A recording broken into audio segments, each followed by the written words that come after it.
My friends, hello. I'm going to tell you a pretty crazy story today. In fact, over the last 100 years, airplanes have improved, become more refined, sophisticated, with more and more redundancies, systems, comfort, and safety. At the same time, humans haven't significantly evolved during these last 100 years. We could even talk, if we want, about evolution. If we look even just at students' notebooks from the 1960s, we can notice a regression. And this will lead to a series of accidents where, in the end, the aircraft itself wasn't asking for much. The aircraft wasn't responsible for anything, but we can't say the same about the people in the cockpit. We're going to Oklahoma, to the city of Tulsa, in the United States on March 17, 2013. There's a flight being planned to South Bend in Indiana. It's about a 2-hour flight with this aircraft. The aircraft is a Beechcraft Premier. The Premier is a private jet, so it's a small private jet. Unlike, for example, the Bombardier or CL600 and others, where you can actually walk upright in the cabin like you would in a Boeing or an Airbus, these are small private jets. So yeah, small cabins and all that, but still extraordinary planes. So it's an aircraft that's certified to be operated by a single pilot. The pilot that day is named Wes. He's 58 years old. When you see him, you might think he's experienced and seasoned. That's not true at all. Why? Because for him, aviation is a late calling. That means it was only about 2 years ago that he took his first flight, that he started learning. So he got his PPL, private pilot license. He qualified on multi-engine aircraft, including this one, and he has about 500 to 600 flight hours, so he's not someone with a lot of experience. On his right, he's going to take a passenger. It's a friend of his. They met at university. They studied together. Later, life separated them. Then they met again later, and they share a common passion for aviation. By the way, the guy on the right has 1,800 flight hours. His name is Steve Davis, and he had his moment of glory in the United States in the 70s and 80s when he appeared in sports magazines because he was very well known in the baseball world. He was a very famous baseball player back then. At the time I'm speaking to you, at the time I'm telling you this story, in 2013 he is 60 years old. In the cabin there are two passengers. There are two men who are used to flying with Wes, who are used to flying with him, and I think that more or less they paid to have these flights arranged. That's why I said we're dealing with private aviation. There's a flight that was arranged, but it was arranged illegally, as is often the case.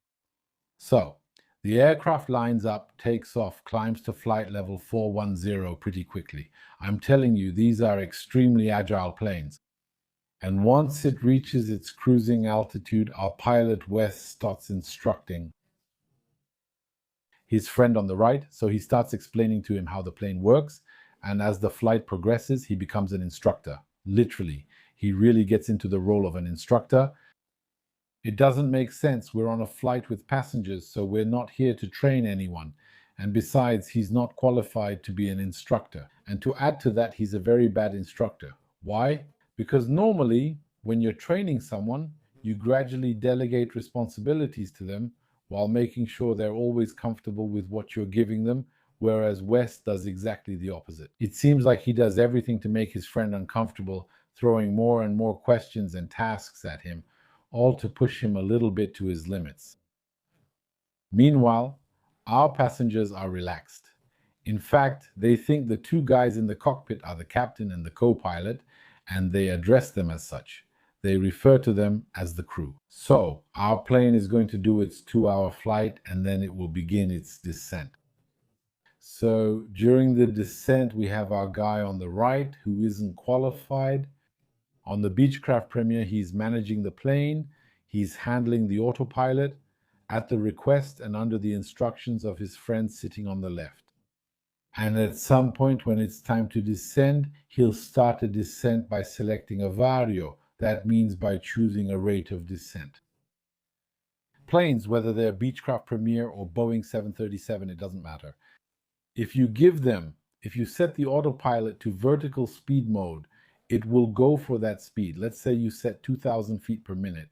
Okay? It will set 2,000 feet per minute, but after that, the speed of the plane can increase. You see, it won't take the speed into account. By the way, It's the same the other way around. Remember, on this channel a few years ago, I talked about a plane, I think it was Aeromexico, probably a DC-10 that stalled because the pilot started a climb and set a vertical speed on the autopilot. At first, the aircraft was able to maintain it, but what happened over time? Well, there came a point when it was at quite a high altitude. The plane didn't have the performance to maintain that rate of climb. And what happened then? The aircraft's speed began to drop. And then came the moment when the aircraft even stalled. Well, it was recovered, there was quite a bit of damage and all that, a lot of fear and everything, but no one was killed or injured. But you see, when you use an autopilot in vertical speed mode, you have to be very careful because the system becomes completely stupid. It targets the vertical speed and doesn't care about anything else. In this specific case, what happened? The plane starts to descend, and at some point we get an overspeed warning, which will actually go off several times. When you get an overspeed warning, there are several actions you can potentially take. Lower the descent rate, for instance, from 2,000 meters to 1,500. If that 2,000 is absolutely necessary, because the arrival route requires it or for some other reason, you can deploy the spoilers. You know, sometimes when you're on a commercial flight coming back from vacation, you see that on the wings, sometimes for 5 or 10 minutes, the spoilers are deployed above the wing. It's just to allow the plane to descend without gaining too much speed. Sometimes you have to lower the landing gear. There are other techniques that help manage your speed as well, but it's very important not to let the plane overspeed. In any case, on many occasions, it will overspeed. Here, we're roughly at 7,000 feet. We're a few minutes before landing. And then, once again, the speed increases. So, what does our pilot do? He's going to tell his friend on the right to reduce the throttle.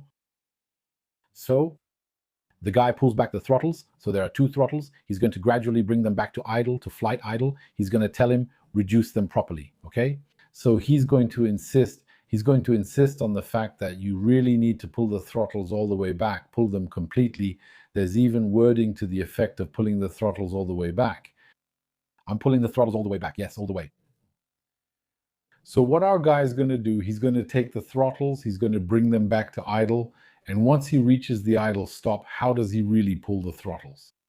He's actually going to pull on the throttles. So he'll lift them over a notch that's there and then move them further back a few centimeters, 2 or 3 centimeters back into a zone that means engine shutdown. So both engines, bang, he shuts them down instantly. So what's going to happen? Well, suddenly it's pitch black in the plane. Suddenly, all the screens will go dark. This is a glass cockpit, so the screens go out, the autopilot disengages, and then the hydraulics also stop working. So our pilots will find themselves with a plane that has no power, and then with extremely heavy controls. And there you have it. Our pilot is struggling to manage. By the way, because very often, as we've seen many times on this channel, they're trained to fly a little bit like a magic carpet. That means taking off, turning on the autopilot right away, and then keeping the autopilot on until 30 seconds before landing. So they're not very good at pure handling of the aircraft, and even less so without instruments, and even less without hydraulics. Where the controls are quite heavy. Well, it's not a 737, this aircraft, it's just a Premier. It's a bit bigger than a small flying club plane, just barely bigger. So it's not supposed to be excessively heavy, but in any case, the fact that it doesn't have hydraulics doesn't help. So what's going to happen? From there, our pilot is going to call the control tower and send out a mayday saying, look, we don't have we have nothing left, no electricity, no engine, we have absolutely nothing. This is still a very serious emergency. Just for your information, the radio is running on battery power here. There's a battery, and that's why the radio is working. So what's going to happen is that our air traffic controller will give him vectors to the airport. Fortunately, he tells him, the airport is right there in front of you. They were on a very long final, if you will. And he's going to give him this clearance that no pilot in the world wants to hear, which is, you are cleared to land on any runway. And that's really only in the most difficult, most urgent cases, where we tell people, listen, we stop all movements at the airport. All landings and takeoffs stop. The whole airport is yours. Land wherever you want. So what's going to happen is that our pilot is now very panicked. Why? Because As I told you, he only has 600 hours with 170 hours on this plane, so he's not very experienced with it. He suddenly finds himself in the dark with both engines stopped. He talks a lot on the radio. Honestly, if you lose both engines at 7,000 feet, you're better off. It's better to try to restart those engines before starting to talk on the radio to communicate. That can wait, or if necessary, what he could have done is try to restart the engines while asking his friend, who is a pilot this time, to maybe talk on the radio to send out a mayday. Why not? But in any case, starting to talk with the air traffic controller while the plane is falling, not like a stone but gliding down, is not a very good idea. So, what happens is that at some point, he manages with some difficulty to start one engine. But at the same time, you have to reconfigure the electrical system. That means that just starting an engine doesn't automatically bring the electricity back. There's a checklist that you have to follow to restore the electricity. So he's never going to go through that checklist because at that point, he's in total panic. He will never restart the second engine and he's going to approach the airport at high speed. He's coming in for landing. The landing gear is still up. It will later turn out that he pulled the lever to lower it, but he didn't pull it all the way. So the landing gear wasn't deployed. Remember, we don't have hydraulics here because he didn't reconfigure the plane properly. And what happens is he's going to come in and the people at the airport will see him bounce. That means he's going to come toward the runway and then he's going to make several movements, dipping down, coming back up, dipping down. And at some point he feels that he won't be able to land, that he's totally unstable, and he's going to throttle up on just one engine. So he's going to grab the controls, push them all the way forward and throttle up.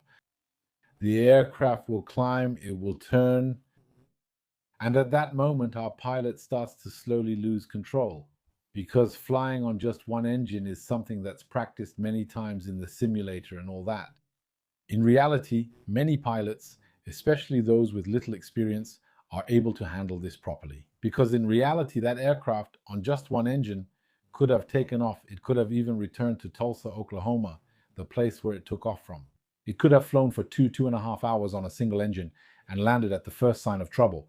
But once again, when it's in the right hands, it wasn't in the right hands.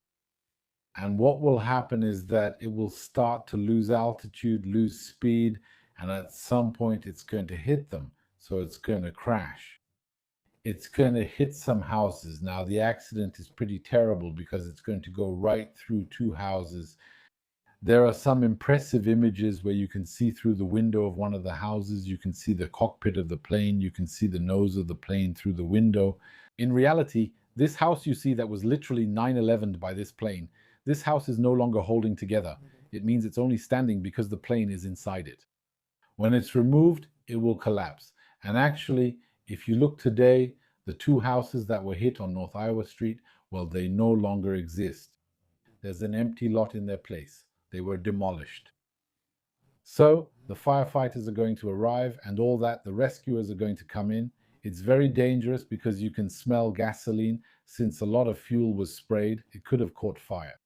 The only good news of the day is that there was no fire. And actually what happens is that the firefighters will manage to open an emergency exit. The passengers won't be able to because the passengers were thrown around. They never knew there was a problem. That means the passengers were worried at some point.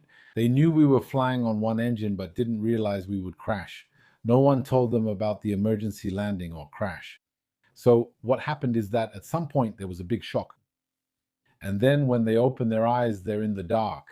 They don't understand what's happening. Everything is broken around them, but they can't get out, especially since they had never received a briefing about emergency exits and such, or what to do in these situations with this aircraft. In any case, at some point, the firefighters managed to open an emergency exit. They get out, the two passengers.